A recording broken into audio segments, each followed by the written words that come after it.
नमस्कार, मैं मयूर अलवेला और आप देख रहे हैं अलवेला राजस्थान न्यूज। आज की खबर शुरू करने से पूर्व हमें 70 के दशक में जाना पड़ेगा।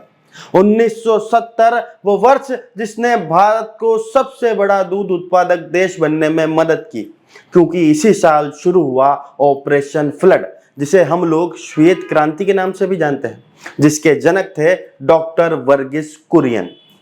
1970 के बाद भारत न सिर्फ दूध उत्पादन में सबसे अग्रणी बना, बल्कि इस क्षेत्र में आत्मनिर्भर भी बना। तब बात करते हैं वर्ष 2025 की। यह साल भी कई महीनों में महत्वपूर्ण है। इस साल शुरू हुई ब्लैक क्रांति और इस क्रांति के जनक हैं डालचंद डांगी साहब। और हम सभी को गौरवान्वित करने का विषय यह है कि डालचंद जी उदयपुर दुग्ध उत्पाद सहकारी संघ लिमिटेड के चेयरमैन हैं। काले कारनामों को किस तरह सफेद दूध नुमा किया जा सकता है, इस विधि को ही ब्लैक क्रांति कहते हैं। डालचंद जी डांगी ने यह साबित कर दिया कि भूतो न भविष्य उनसा कोई चेयरमैन उदयपुर दुग्ध उत्पाद सहकारी संघ को मिल सकता है। जहां पिछले चेयरमैन के कार्यकाल में दूध लाने ले जाने के लिए उपयोग में आने वाले टैंकर 17 से 23 रुपए प्रति किलोमीटर की दर से चलते थे, पर डालचंद जी के आने के बाद वही टैंकर 9 रुपए 91 पैसे प्रति किलोमीटर की दर से चल रहे हैं। यूं देखा जाए तो ये एक बहुत बड़ी उपलब्धि है। और अगर डालचंद जी की ब्लैक क्रांति की नजरों से देखोगे तो काले कारनामों को सफेद करने का एक और मौका। अब आपको भी समझाते हैं ये कैसे संभव है।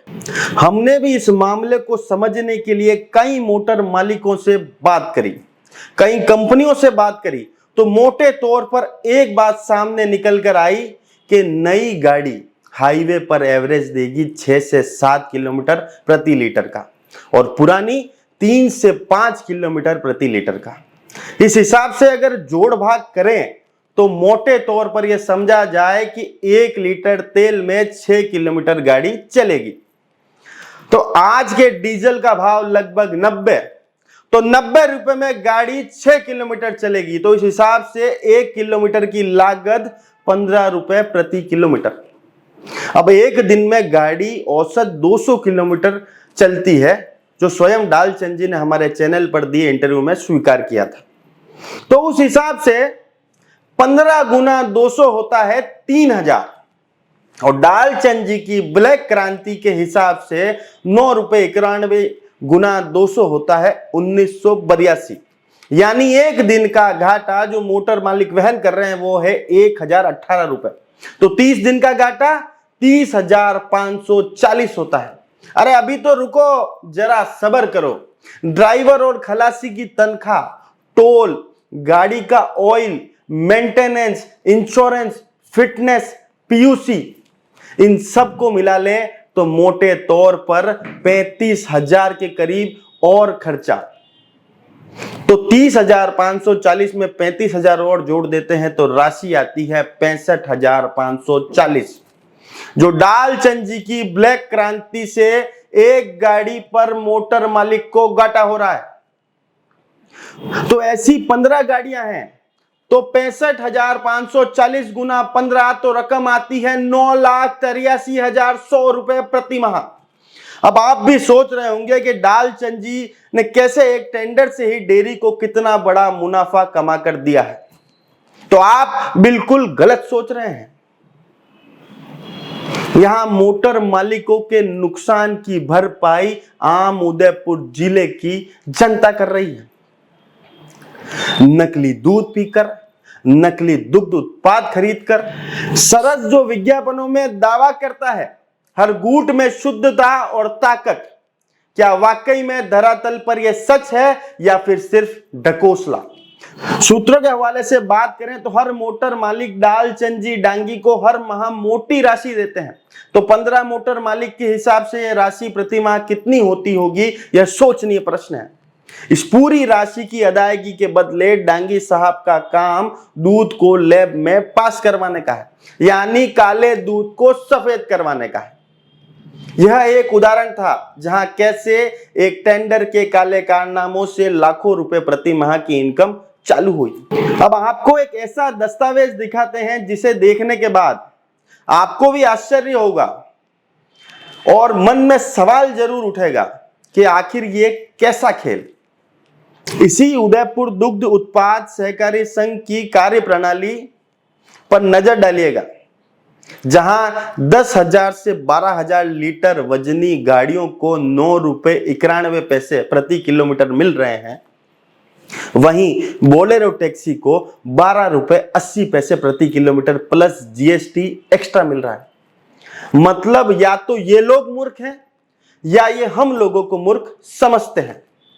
दूध ढोने वाली बड़ी गाड़ियों का रेट कम और सवारी ढोने वाली छोटी गाड़ियों का रेट ज्यादा। यह गणित समझाने वाले कौन हैं? इन्हें नोबेल पुरस्कार दे देना चाहिए। इन्हें कोई फर्क नहीं पड़ता कि इनकी इस ब्लैक क्रांति की वजह से लाखों लोगों का जीवन ये खराब कर रहे हैं, नकली मिलावटी दूध पिलाकर। ये खेल यहां टेंडर तक में औने पौने रेट का नहीं है। अब आपको इनका तीसरा कारनामा भी बताता हूं। वैसे अभी उदयपुर दुग्ध उत्पाद सहकारी संघ में 250 कट्टे मिल्क पाउडर की गफलत का मामला चल रहा है, जिसकी बाजार की कीमत 25 लाख रुपए के करीब है। उसमें डालचंद जी भी अग्रिम जमानत लेकर आए हुए हैं। इस पूरे मामले में सबसे आश्चर्य करने वाला विषय यह है कि इस पूरे घोटाले को लेकर एफआईआर उदयपुर दुग्ध उत्पाद सहकारी संघ नहीं बल्कि एक समिति अध्यक्ष द्वारा दर्ज कराएगी। वाह भाई वाह। सवाल यह है कि आखिर विभाग द्वारा एफआईआर दर्ज क्यों नहीं करवाई गई? घटना 23 जुलाई 2025 को घटित हुई, जबकि एफआईआर 1 अक्टूबर 2025 को दर्ज हुई। आखिर उदयपुर दुग्ध उत्पाद सहकारी संघ ने 2 माह तक क्यों कोई एफआईआर दर्ज नहीं करवाई, जबकि इसके उलट डालचंद डांगी के अध्यक्ष रहते हुए एक बार 480 लीटर दूध का घपला सामने आने पर गोवर्धन विलास थाने में परिवाद दी गई थी। फिर इस मामले में चुप्पी क्यों साध रखी थी? 250 कट्टों का मूल्य 25 लाख के करीब और 480 लीटर दूध का मूल्य लगभग 35,000 के करीब होता है। यह सबसे बड़ा सोचनीय विषय है। हमारे सूत्र कहते हैं कि यहां 400 घी के पीपों का और भी घपला है, जिसकी कीमत भी लगभग 37 लाख के करीब है। इसी वजह से कई बार बोलने पर भी पीपों का भौतिक सत्यापन नहीं किया जा रहा। कई बार मेंबरों के द्वारा, डायरेक्टर्स के द्वारा मांग की गई, मुख्यमंत्री जी तक को ज्ञापन दिए गए, परिस्थिति जस की तस है। ब्लैक क्रांति के जनक डालचंद जी जरूर हैं, पर इसके पीछे कई बड़े लोगों के हाथ हैं। उसमें से एक डालचंद जी के सलाहकार गिरिराज जी शर्मा। यूं तो शर्मा जी 30 सितंबर 2020 में रिटायर्ड हो गए थे, पर रिटायरमेंट के बाद वे अपनी सेवाएं डेयरी में दे रहे हैं, जबकि राजस्थान सरकार का नियम है कि 65 वर्ष से अधिक आयु का व्यक्ति आफ्टर रिटायरमेंट भी नौकरी नहीं कर सकता है। तो शर्मा जी तो सितंबर 2025 में ही 65 वर्ष के हो चुके थे, तो फिर अब तक अपनी सेवाएं वहां कैसे दे रहे हैं? क्या इस सेवा के बदले उन्हें मोटा मेवा मिल रहा है? इन भ्रष्टाचारियों और मिलावटखोरों से समाज को बचाना होगा, और ये हर उस किसान के साथ धोखा है जो इन लोगों पर विश्वास करता है। हर उस आम आदमी के साथ धोखा है जो सरस पर आंख मूंद कर यकीन करता है। यह सरकार की सहकारिता की नीतियों पर चोट है। यह सिर्फ डेयरी का मामला नहीं, यह हर उस घर का मामला है जहां बच्चा सुबह उठकर दूध मांगता है। हम भी चैनल के माध्यम से अपील करते हैं जिम्मेदारों से कि इस पूरे मामले की गंभीरता को समझें और इस ब्लैक क्रांति से लोगों को बचाएं। आप जल्द ही इस पूरे विषय की जांच करावें ताकि लोगों का, किसानों को न्याय मिल सके। आप भी सतर्क रहें, सावधान रहें। जय हिंद, जय भारत, जय मेवाड़।